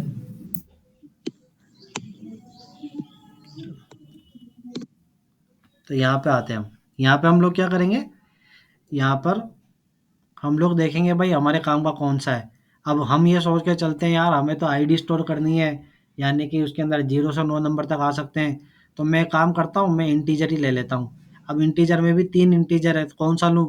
तो थोड़ा-सा अपने दिमाग में लेना पड़ेगा कि भाई इसमें नंबर है लेस दैन इक्वल टू 250 है।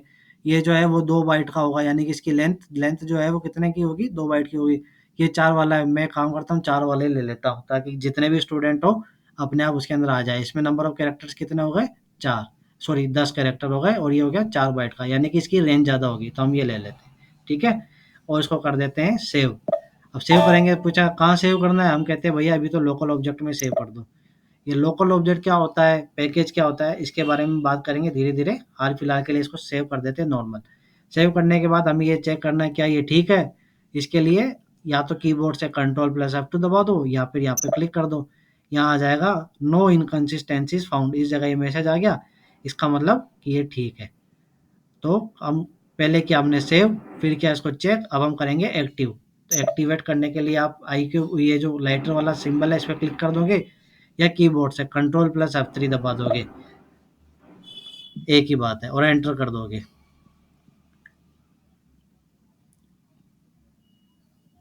सेव के लिए Ctrl+S, चेक के लिए Ctrl+ फंक्शन की 2 F2, और एक्टिव के लिए Ctrl+F3 फंक्शन की F3। हो गया? बैक जाओ। किसी भी चीज़ को बिना एक्टिव किए एसएपी में काम में नहीं ले सकते। कोई भी चीज़ अगर काम में लेनी है तो एक्टिव उसको करना ही पड़ेगा, अदरवाइज वो एसएपी कह देगा ये तो है ही नहीं, ये तो तुमने बनाई नहीं। तुम कहोगे अरे मैंने तो सेव कर दिया, वो कहेगा सेव कर दिया तो क्या हुआ, एक्टिव करो। तो किसी भी चीज़ को काम में लेना है तो उसे एक्टिवेट होना चाहिए। वापस इसको सेव करो, सेव हो गया, चेक करो, सही है, एक्टिव कर दो।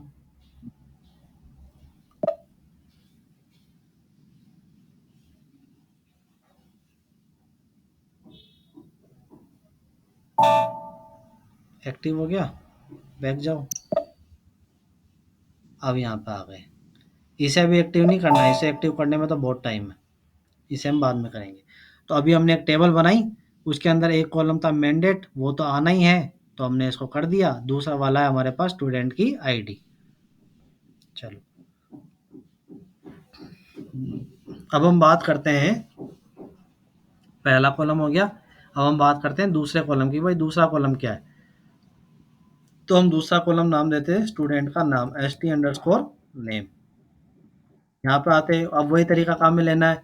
कोई बना बनाया काम में ले सकते हैं तो लेना है, नहीं तो हमें तो सीखना भी। तो हम यहाँ डालेंगे g_st_name,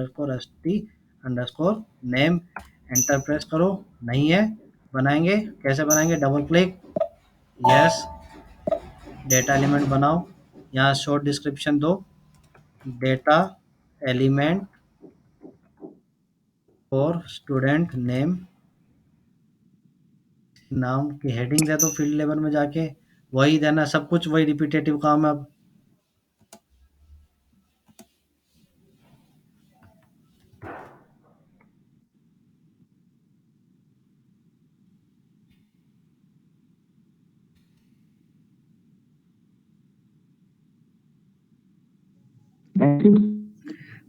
सर यहाँ पर मैंडेटरी है लिखना सर, फील्ड लेवल। मैंडेटरी नहीं है, अगर मैंडेटरी होता ना, देखो जो भी जी। चीज़ मैंडेटरी होती है ना, देखो मैं दिखाता हूँ, जो भी चीज़ मैंडेटरी होती है उसके यहाँ पे ऐसा राइट बना हुआ आ जाता है, ये अच्छा। इसका मतलब है मैंडेटरी है, ओ, ये मैंडेटरी है, लेकिन ये जी मैंडेटरी नहीं है। ये हम क्यों देते हैं, अभी टेबल बनेगी जब पता चलेगा क्यों देते हैं, ठीक है। ठीक है सर। और यहाँ पे आते हैं, यहाँ पे क्या नाम देना है, डोमेन का नाम देना है। डोमेन क्या करेगा, एक्चुअल में किस टाइप का डेटा है वो दिखाएगा। कैसे बनाएंगे, यहाँ से इसको कॉपी करेंगे, सेम नाम देंगे, यहाँ इसको क्या कर देंगे, पेस्ट कर देंगे, एंटर प्रेस कर देंगे। किसी ने ऑलरेडी बना रखा है, कैरेक्टर 20 टाइप का है, मुझे देखना है तो डबल क्लिक करके मैं इसको देख सकता हूँ। किसी ने ऑलरेडी बना रखा है GST_ के नेम से ना, इसमें कैरेक्टर 20 टाइप का आ गया। मैं कहता हूँ यार मेरे को तो ज़्यादा लेंथ का चाहिए, 20 से मेरा क्या होगा, मैं आके नेम 1 कर देता हूँ, एंटर दबा देता हूँ, नॉट अवेलेबल है। हम यहाँ पे आते हैं, डबल क्लिक करेंगे, बनाना है जी, हमें तो बनाना है। यहाँ पे इसका नाम दे दो, स्टूडेंट नेम डेटा। ये मैंडेटरी है ना, तो यहाँ मैंडेटरी में डेटा डालना ही पड़ेगा। यहाँ पर आके इनपुट हेल्प लो, किस टाइप का ले लेता हूँ, कैरेक्टर टाइप का होगा, और उसकी जो लेंथ होगी वो 30 की हो जाएगी, यानी कि 30 कैरेक्टर्स इसके अंदर हमारे पास आ सकते हैं। सेव करो,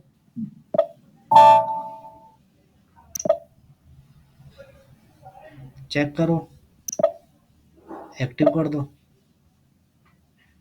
थोड़े टाइम बाद आप देखोगे कि जितनी भी चीज़ें मैं सारी एक साथ ही एक्टिव कर दूँ, लेकिन अभी सीखने के लिए हम एक एक करके एक्टिव करेंगे। यहाँ से आओ, बैक आओ, इसे भी सेव करो, चेक करो, एक्टिव करो। बिना चेक एक्टिव कर सकते हैं, बिल्कुल कर सकते हैं, उसमें कोई दिक्कत नहीं।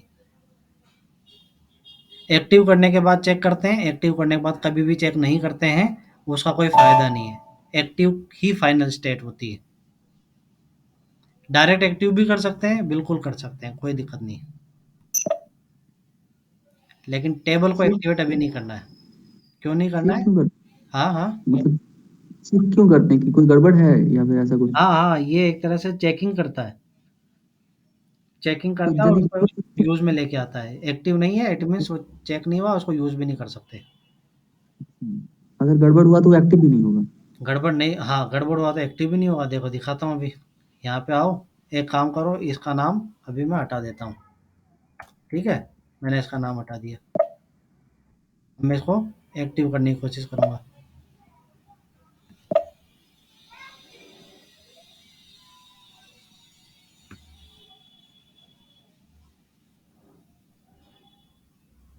Error occurred when activating refer to log. ठीक है? ये एरर आ गई। Neither a domain nor data type was defined. हम्म, ठीक है? तो हम कहते हैं ले भैया, हमने तो बना रखा है। अरे डोमेन पे आ गए क्या? ये गड़बड़ हो गई ना। यहाँ पर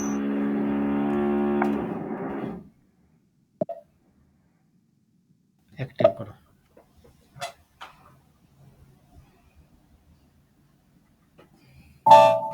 एक्टिव हो गया। ये थोड़ा सा एसएपी में ध्यान रखने वाली बात है कि अंदर की सारी चीज़ें एक्टिव होनी चाहिए, तभी बाहर चलेगा। अदरवाइज बाहर से हमें पता ही नहीं चलेगा कि वो एक्टिव है कि नहीं है। कई बार है ना, फिर दिक्कत आ जाती है।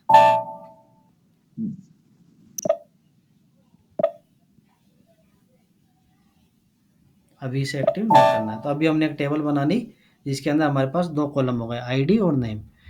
अब नया कॉलम बनाने से पहले एक बार फिर से रिवीज करते हैं कि भाई हम लोग ऐसे 11 में आए, वहाँ हमने टेबल के ऊपर क्लिक करके जी टेबल पर नाम दिया, क्रिएट किया। क्रिएट करने के बाद हम सबसे पहले यहाँ पे आए थे, या हमने डिलीवरी क्लास को ए सेलेक्ट किया। क्यों किया? क्योंकि हमारी एप्लीकेशन से डेटा रिलेटेड है, इसलिए। फिर हमने किया यहाँ पे अलाउड। फिर हम यहाँ पे आए, यहाँ पे आने के बाद हमने फील्ड के नाम दिए, उनके डेटा एलिमेंट बनाए, उनके अंदर हमने डोमेन बनाए, और यहाँ पर उनका डिस्क्रिप्शन आ गया। ये आने के बाद हम लोग यहाँ पे जाते हैं टेक्निकल सेटिंग्स पे। टेक्निकल सेटिंग पे आओ। टेक्निकल सेटिंग, जो अगला आपका इंटरव्यू का क्वेश्चन बनता है, वो टेक्निकल सेटिंग से बनता है कि भाई टेक्निकल सेटिंग क्या होती है। टेक्निकल सेटिंग ये डिफाइन करती है कि हमारा जो डेटा है वो कहाँ पर स्टोर होगा। डेटा कहाँ पर स्टोर होगा, कैसे डिफाइन करती है? ये डिफाइन करती है कि इसके अंदर हमारे पास होती है डेटा क्लास। डेटा क्लास, उस डेटा क्लास में हम ये डिफाइन करेंगे कि क्या हमारा ये मास्टर डेटा है, ट्रांजैक्शनल डेटा है, या ऑर्गेनाइजेशनल डेटा है। कैसे डिफाइन करेंगे? सबसे पहली बात, मास्टर, ट्रांजैक्शनल, ऑर्गेनाइजेशनल डेटा क्या होता है? Master data is the data which is frequently used but rarely updated. Frequently use आता है बट अपडेट बहुत रेयर केस में होता है। जैसे जैसे कि अगर हम कस्टमर के नाम की बात करें, तो किसी कस्टमर का नाम अगर रमेश है, अगर उसने कुछ खरीदा है तो उसका नाम आ जाएगा रमेश। तो रमेश जो है वो उसका मास्टर डेटा है, यानी कि वो फ्रीक्वेंटली काम में आता है, लेकिन उसका नाम जो है वो अपडेट नहीं होता। बार बार कोई अपना नाम बार बार अपडेट नहीं करता है ना, वैसे ही master data which is frequently use but rarely updated. जैसे फ़ोन नंबर हो गया, वो फ़ोन नंबर भी जनरली एक रहता है, दो रहता है, तीन रहता है, पर ज़्यादा अपडेट नहीं होता। फिर आता है transactional data. Which is frequently used and frequently updated. Frequently काम में आता है, अपडेट भी फ्रीक्वेंटली होता रहता है। जैसे जैसे कि आप क्या खरीद रहे हो, आज आपने एक साबुन खरीदा, फिर कल एक कंघा खरीदा, फिर एक तेल खरीदा, फिर कुछ और खरीदा, फिर कुछ और खरीदा। तो आपका जो सेल्स ऑर्डर है उसका डेटा फ्रीक्वेंटली क्या हो रहा है, अपडेट हो रहा है। तो आपकी जो शॉपिंग की हैबिट हो गई वो हो गया आपका ट्रांजेक्शनल डेटा। एक एग्जांपल दे रहा हूँ मैं।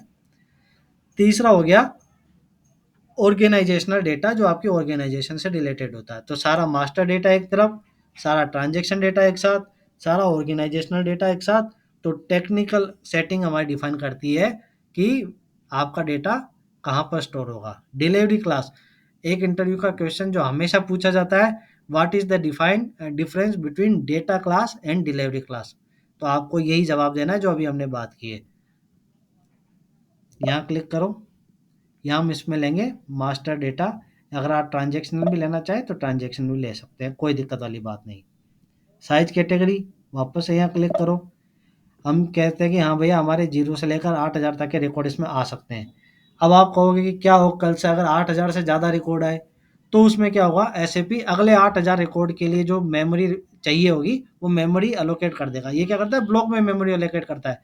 पहले इतनी ले लो, फिर इतनी ले लो, फिर इतनी ले लो, फिर इतनी ले लो। तो अगर जैसे एक ब्लॉक फुल भरेगा अगले ब्लॉक की मेमोरी फिर से अलोकेट कर देगा। सेव करो इसे। ये हो गई हमारी टेक्निकल सेटिंग सेव। अभी भी इसको एक्टिवेट कर सकते हैं, नहीं कर सकते हैं। हमें क्या करना पड़ेगा, एक चीज़ और करनी है। एक्स्ट्रास में जाओ, एनहांसमेंट कैटेगरी में आओ। एनहांसमेंट कैटेगरी क्या डिफाइन करती है कि क्या आप इसको फर्दर एनहांस कर सकते हो। एनहांस का क्या मतलब होता है, और अच्छा करना। क्या आप उसमें और चेंजेस कर सकते हो। हम कहेंगे हाँ भैया जरूरत पड़ने पर हम सारे चेंजेस करना चाहते हैं, तो कैन बी एनहांस डीप, इसको हम इस तरह से कर देंगे।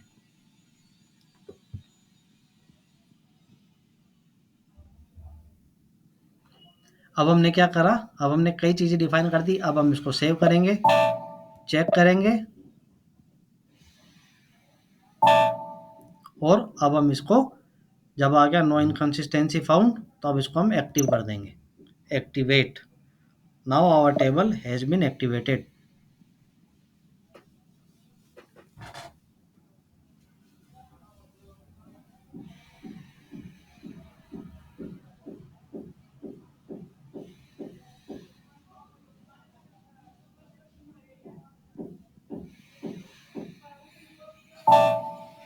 बहुत देर में हुआ पर हो गया एक्टिव।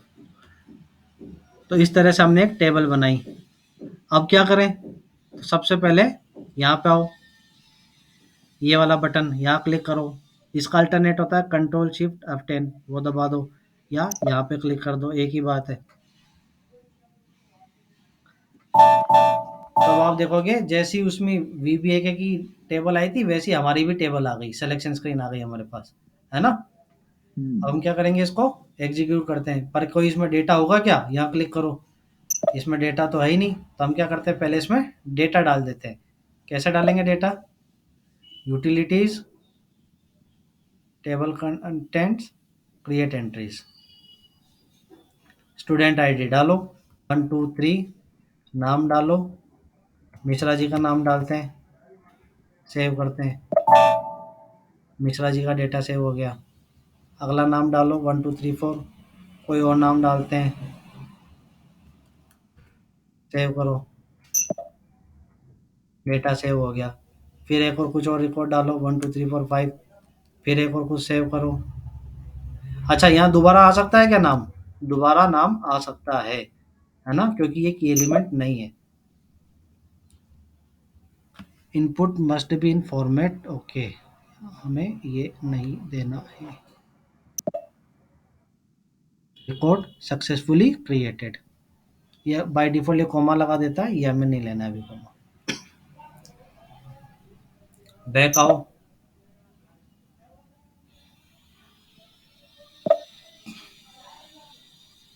कंटेंट देखो, अब हमारे पास ये डेटा आ गया। ठीक है, तो किस तरह से हमने एंट्री करी समझ में आया। ये हमने एंटर नहीं किया, लेकिन ये सिस्टम ने अपने आप उठाया 800 800 800। कौन से क्लाइंट का डेटा है ये हमें पता चल रहा है। यहाँ से क्या डेटा है वो ये पता चल रहा है। पीछे आते हैं, अब सिलेक्शन स्क्रीन पर आते हैं। मान लो इसे करते करते हमारे पास 1000 रिकॉर्ड हो गए। अब हम यहाँ डालते हैं स्टूडेंट का 1 2 3, अब वही डेटा आएगा जो हमने डाला है। ठीक है, समझ में आया? कोई कहेगा कि नहीं मुझे तो उसका नहीं पता, मुझे तो सारे उन बच्चों का नाम चाहिए जिनका नाम मिश्रा है। तो यहाँ पे आओ, 2 बच्चों का नाम है, वो नाम आ गया। तो ये समझ में आया आपको? हमने क्या किया आज? अब एक चीज़ और करके देख लेते हैं।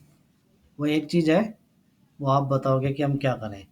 तो मैं कर देता हूँ, हमें स्टोर करना है ईमेल। क्या स्टोर करना है? ईमेल। तो यहाँ पे क्या लिखेंगे? क्या आएगा यहाँ पे? ZST_email। हम्म,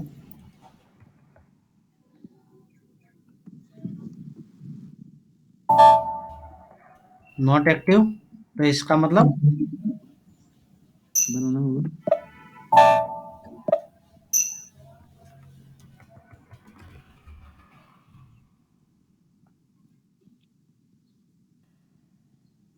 डोमेन के लिए सेम नाम से डेटा एलिमेंट का नाम। एंटर,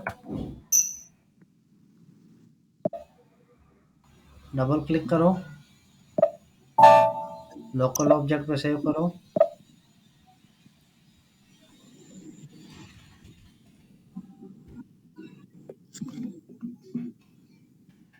इस टाइप का डेटा चाहिए। अब हमें पता है, बार बार उस पर करने की जरूरत नहीं। कैरेक्टर टाइप का कितने लेंथ का ले लेते हैं? 30 लेंथ का ले लेते हैं। सेव कर लेते हैं, सेव करो,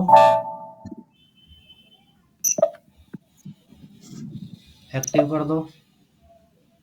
डायरेक्ट अब यहाँ से डोमेन भी हो जाएगा, यहाँ क्लिक करोगे तो डेटा एलिमेंट भी हो जाएगा, यहाँ कर दोगे तो टेबल भी हो जाएगी। तीनों चीज़ें एक साथ हो जाएगी।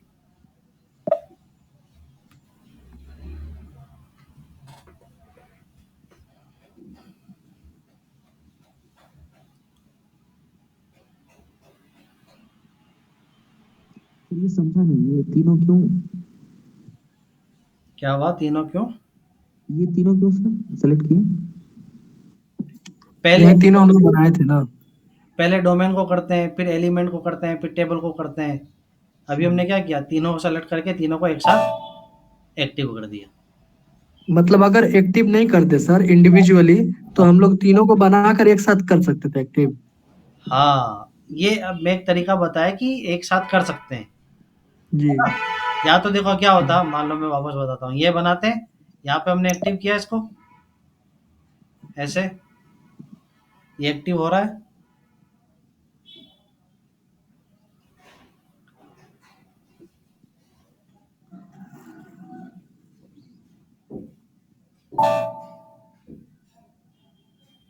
एक्टिव हो गया। फिर हम आते हैं इस वाली स्क्रीन पे, एलिमेंट वाली स्क्रीन पे, फिर इसे एक्टिव करते हैं।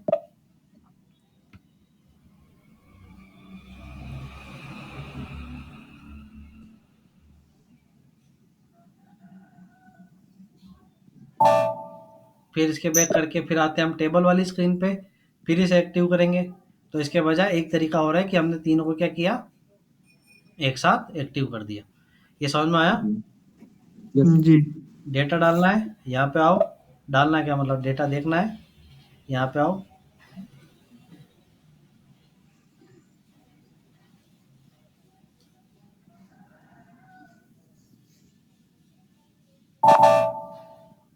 ये आ गया। यहाँ पे अब इसने ईमेल का नाम भी दे दिया। एग्जीक्यूट करो। अभी ईमेल में कुछ है नहीं, यहाँ पे खाली आएगा। ठीक है। फिर इसमें एक चीज़ और होती है कि इसको हम एक ALV के फॉर्मेट में भी देख सकते हैं। वो भी देखेंगे कैसे करते हैं। अच्छा, यहाँ पर रखकर यहाँ पर क्लिक करके आप इसको शॉर्टिंग भी कर सकते हैं। भाई पहले स्मॉल नंबर आ जाए, उसके बाद बड़ा नंबर, उसके बाद और बड़ा नंबर, इस तरह से भी कर सकते हैं। नेम के ऊपर भी शॉर्टिंग कर सकते हैं। ठीक है। और एक इसके अंदर होता है सेटिंग्स। यहाँ से हम अगर जैसे बहुत ज़्यादा मान लो, जैसा अभी हमने देखा था ना, 150 कॉलम थे उसके अंदर, और हमें सिर्फ 5 ही देखने हैं। तो यहाँ पे आके हम उन फील्ड के ऊपर क्लिक कर सकते हैं जो जो हमें चाहिए, और जो नहीं चाहिए उसको हटा सकते हैं। तो अब वही आएंगे जो जो हमें चाहिए। समझ में आई बात? तो इसके अंदर भी कई सारे ऑप्शन होते हैं। एक पैरामीटर लिस्ट होती है। पैरामीटर लिस्ट के अंदर हम यहाँ पे आके अब ये कह रहा है कि हम फील्ड के लेवल से देखना चाहते हैं। ये तो हो गए उनके नाम, अब लेवल से हम देखना चाहते हैं। और एक चीज़ और हम कर देते हैं, इस तरीके से है। तो ये अलग-अलग तरीका होता है इसमें डेटा को देखने का, कोई ये ख़ास बात नहीं है। मेन जो ख़ास बात है वो ये है कि हम किस तरह से अपनी टेबल को बनाते हैं। ये ऑप्शन आप जैसे कभी खाली हो तो आप एक पे क्लिक कर करके देख सकते हैं। कोई ऐसी ख़ास बात नहीं है इनमें। इनसे ना तो कोई इंटरव्यू का क्वेश्चन बनता है, ना ही कभी इनसे कुछ हमें काम पड़ता है। मेन काम हमारा ये वाला है। इतना टाइम भी नहीं मिलता कि हम एक-एक पे जाके देखें।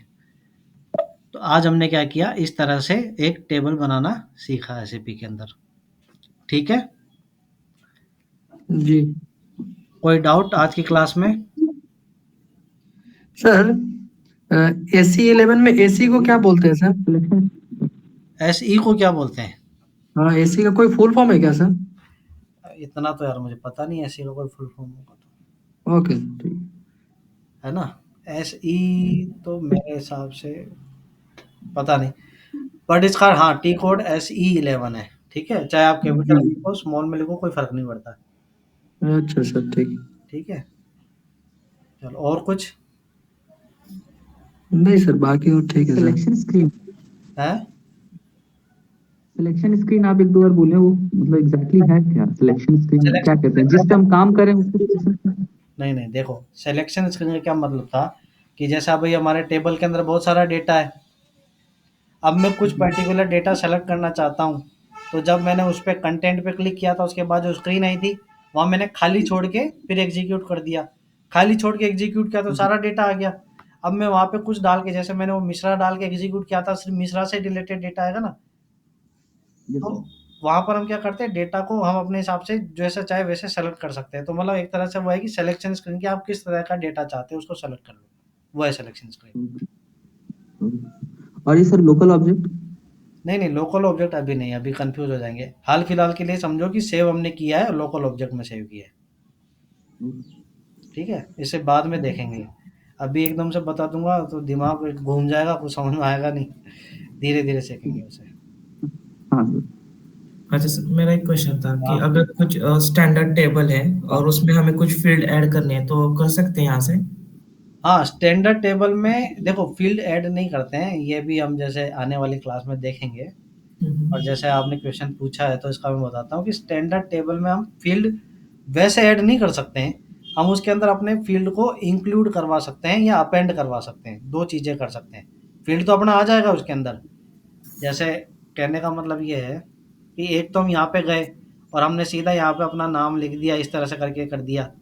तो इस तरह से जैसे ये होता है ना, ये अपना डिस्प्ले मोड। अब मेरे को इसके अंदर चेंज करना है, इस जी टेबल में मेरे को क्या करना है, चेंज करना है। तो अच्छा एक चीज़ और जो हम लोगों ने बात नहीं करी, आ, मिश्रा के लिए और मिक्की के लिए, कि भाई ये होता है डिस्प्ले मोड। डिस्प्ले मोड का मतलब है कि अभी जैसे मैं इसके अंदर कुछ लिखना चाहूँ यहाँ पे आके तो लिख नहीं पाऊंगा, सिर्फ डिस्प्ले मोड है। कुछ अगर मुझे चेंज करना है तो मुझे यहाँ पे आके चेंज मोड में आना पड़ेगा, फिर हम इसको चेंज करते हैं, है ना। और अब मेरे को जो ऐड करना है वो मैं यहाँ पे कर सकता हूँ। तो ये कोई खास बात नहीं है, बस हाँ डिस्प्ले चेंज इस तरह से इसमें होता है। बटन दबाओ डिस्प्ले, बटन दबाओगा तो डिस्प्ले नहीं होगा। तो अब ओके सर। कहने की बात ये है कि मैं इसमें अगर चेंज करना चाहूँ तो चेंज मोड में जाके यहाँ कुछ भी अपना कॉलम बनाऊंगा, उसका डेटा एलिमेंट दूंगा, इस तरह से मैं कर सकता हूँ। एसएपी के हिसाब से जो भी मैं करना चाहूँ कर सकता हूँ।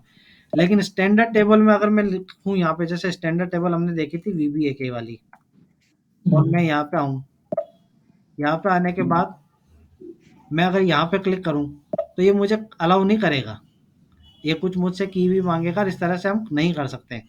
फिर बात आती है तो क्या हम इसमें अपने फील्ड ऐड कर सकते हैं? हाँ, ऐड कर सकते हैं। कैसे करेंगे? कुछ तरीका होता है जो कि मतलब आने वाले क्लास में देखेंगे। हाल फिलहाल के लिए जैसे दिग्विजय ने क्वेश्चन पूछा तो उसका जवाब ये है कि इंक्लूड स्ट्रक्चर और अपेंड स्ट्रक्चर दो मेथड होते हैं।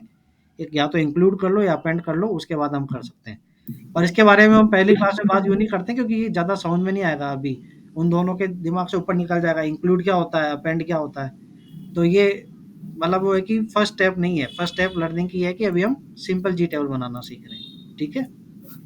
ओके ओके और कर सकते हैं लेकिन इंक्लूड अपेंड स्ट्रक्चर से करेंगे, ओके, ठीक है। ठीक है। और कुछ किसी को? नहीं सर। चलो ठीक है, तो ये है, आज के लिए इतना ही है। आप लोग जिनके पास एसएपी का एक्सेस नहीं है, आप एक्सेस ले लो। और नहीं, उनका नंबर दे दीजिएगा थोड़ा। हाँ, मैं थोड़ा क्या पूरा ही दे दूंगा यार, ठीक है सर। है ना। नंबर दे जी देता हूँ, आप लोग बात कर लेना, जितनी बार्गेनिंग कर सको कर लेना। वैसे तो करते नहीं है, उनका फिक्स रहता है। ठीक है सर। चलो ओके बाय। आज कितना बोले थे सर, लगता है प्राइस उसका? यार मैंने एक बार पहले बात की थी, जब तो मुझे 400 हम्म, रुपये बताए थे 3 महीने के, अच्छा। मतलब 1200 रुपये टोटल। वैसे ओ, महीने के हिसाब से बात करते हैं, शायद 500 मांग लेता है, 600 मांग लेता है। हमें लेना है अच्छा। एस ए पी एबेप ईसीसी वाले का अभी। इसी डमी सर्वर ना सर?